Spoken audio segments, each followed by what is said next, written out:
In today's How I Use Gel Print episode, I'm using some blues and greens to cover this big hot chocolate tin.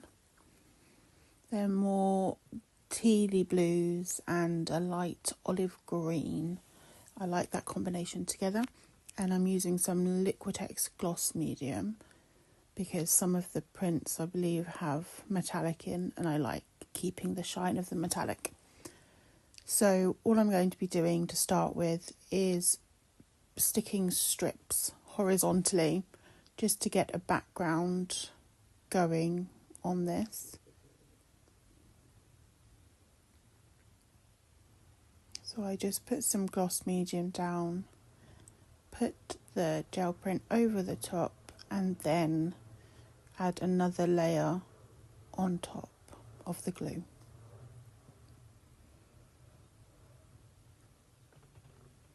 I think I probably used too much medium,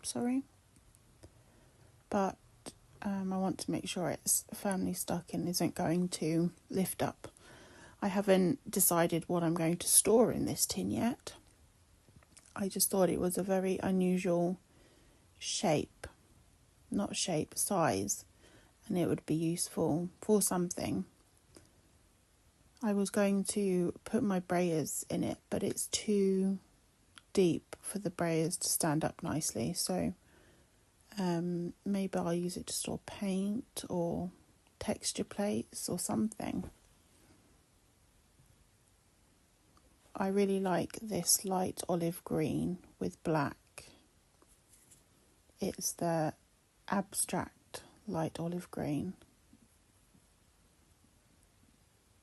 And this paper was pulled up with pearlescent white paint. And I like pulling with pearlescent white because it adds a nice finish to it compared to just a flat white. I'm using a ruler to trim these down because I don't want a sharp cut edge. But I also don't mind if it's not sort of really ripped. And it gives you a nice sort of overall size.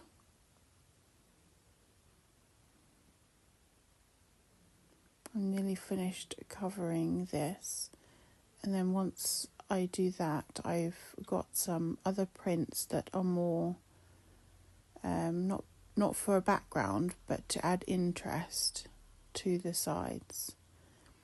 I could have left it here and just had the strips, and that would have been good too. But I wanted to add more visual interest.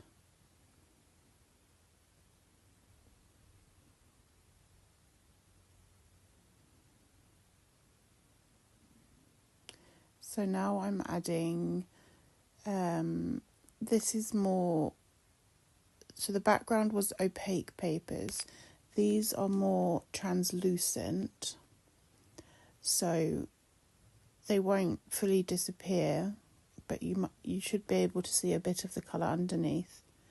And then at the end I add transparent papers. The translucent paper that I'm using is advertised as butcher paper. I think that butchers wrap their meat in.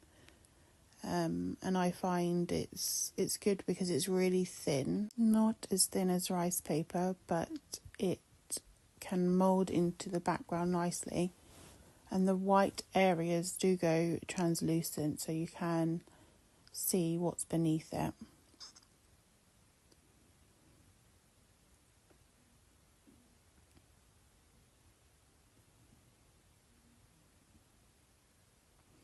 Here are some, I think some of them are more translucent and the rest of them are transparent.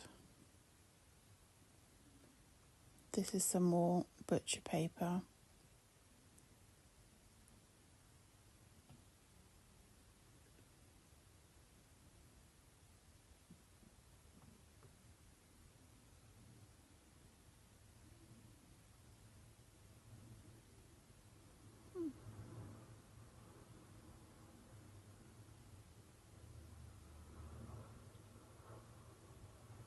You can probably hear the aeroplane outside. Some more butcher paper to add some lightness to the sides. I think I go on to tissue paper in a minute.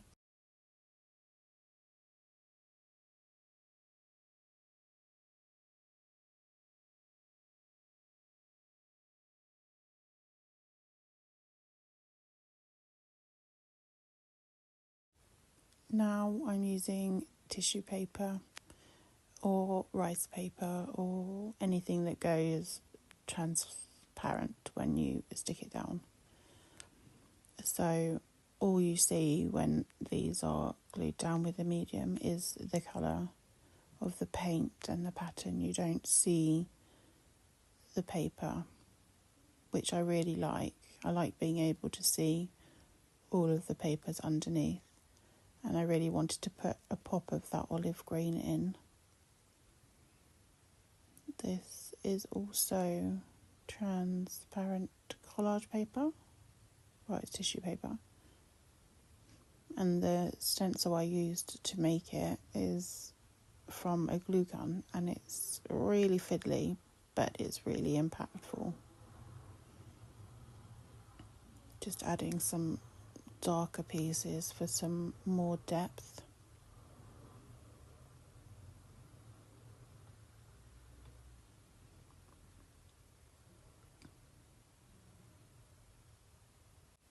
I'm at the point now where I think I'm happy with it all, and so I'm going to go on to cover the inside too. I wasn't going to initially, but I think it would last longer if I put a layer of book pages with some medium on the inside. So for this one I'm using a matte adhesive medium from the range. It's a cheap matte medium, but it does the job, and so I can't complain about that. So I'm just sticking the overhang down because that will be a neater finish than cutting it. And then I'm just going to use the ruler to cut some book pages. Oh no, I rip it. Okay, I ripped the book pages.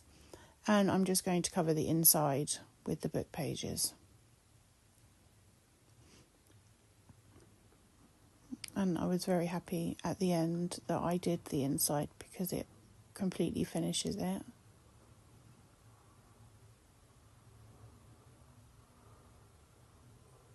And then once all that was done, I give the outside one final coat using this Cadence satin medium that's to seal it. And that's the end of this video. Thank you for watching. Happy crafting.